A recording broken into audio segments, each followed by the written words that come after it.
Ranjan Saw and today I am going to talk about development of female gametophyte।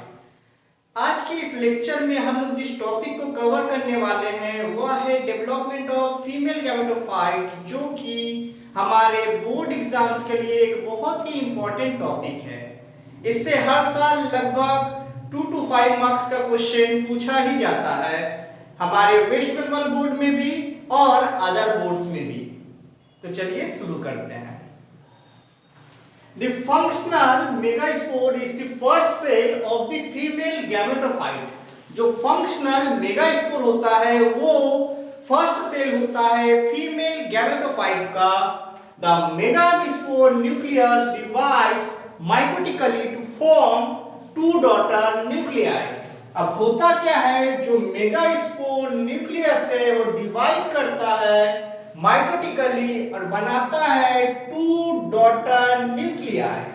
बाद में क्या होगा कि ये जो डॉटर न्यूक्लियाई फॉर्म हुआ है वो मूव्स कर जाएगा 2 ऑपोजिट पोल की तरफ। उसके बाद क्या होगा कि इसमें फिर से डिवीजन होगा 2 टाइम्स माइटोटिक डिवीजन और ये फॉर्म करेगा 8 न्यूक्लियस स्ट्रक्चर। बाद में 1 न्यूक्लियस ईच साइड से मूव करेगा और मिडिल में आ जाएगा, जिसको हम लोग बोलेंगे पोलर न्यूक्लियाई। इसके बाद जो 3 न्यूक्लियस दोनों पोल में रह गया है उसको हम लोग बोलते हैं micropylar cells and antipodal cells. ये 2 टाइप्स का सेल्स फॉर्म करेगा रिमेनिंग 3 न्यूक्लियाई।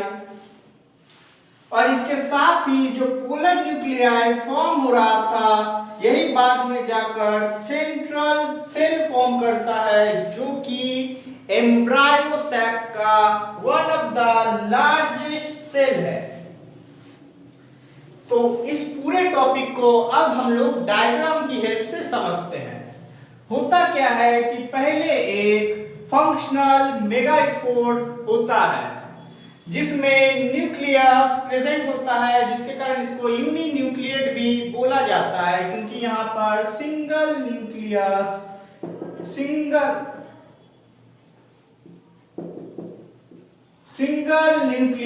प्रेजेंट होता है, बोलकर इसको हम लोग बोलते हैं यूनिन्यूक्लिएट। इसके नेक्स्ट स्टेप में होता क्या है कि ये जो न्यूक्लियस है ये न्यूक्लियस डिवाइड करेगा और इसमें माइटोटिक डिवीजन होगा और ये दोनों न्यूक्लियस ऑपोजिट पोल की तरफ मूव कर जाएंगे।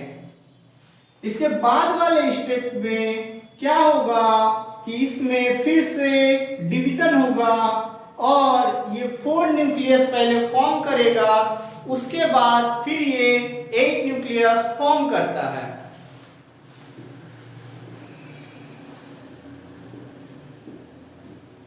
और ये 8 न्यूक्लियस दोनों ही ऑपोजिट पोल्स में प्रेजेंट होती है।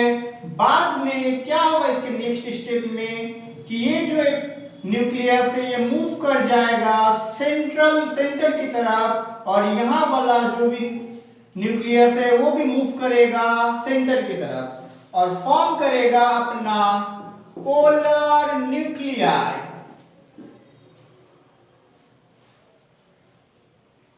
Polar nuclei. इसके बाद क्या होगा कि ये जो सेल्स है चला जाल रीजियन की तरफ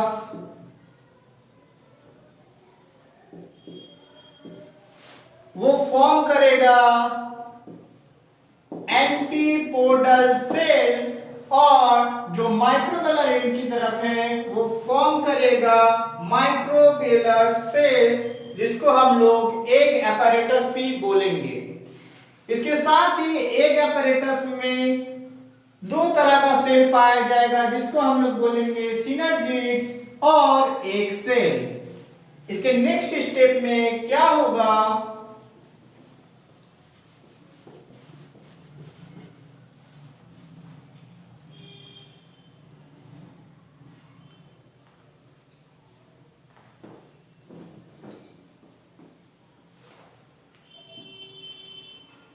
कि यहाँ पर एंटीपोडल सेल कुछ इस टाइप का फॉर्म होगा और यहाँ पर सिनर्जिड्स, 2 सिनर्जिड्स फॉर्म होगा और 1 एक सेल फॉर्म होगा।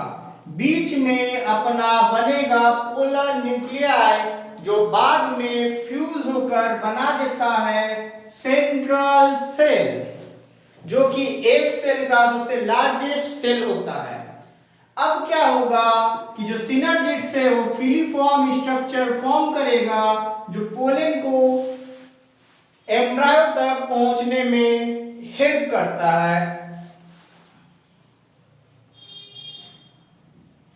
ये हुआ अपना एक सेल और ये हुआ अपना सिनर्जिड्स। ये जो स्ट्रक्चर आप लोग देख रहे हैं इसी को हम लोग बोलते हैं फिलीफॉर्म स्ट्रक्चर और ये हुआ अपना एंटीपोडल सेल। ये जो सेल्स बनती है अपना सिनर्जिड्स और एक सेल ये बनती है माइक्रोपिलर एंड की तरफ, और ये जो उसके ठीक ऑपोजिट पोल में जो सेल्स 3 सेल्स का स्ट्रक्चर बनता है वो बनता है चालाज़ार रीजन की तरफ। आई होप आपको ये वीडियो लेक्चर काफी अच्छा लगा होगा और ये टॉपिक समझ में आया होगा। Thank you.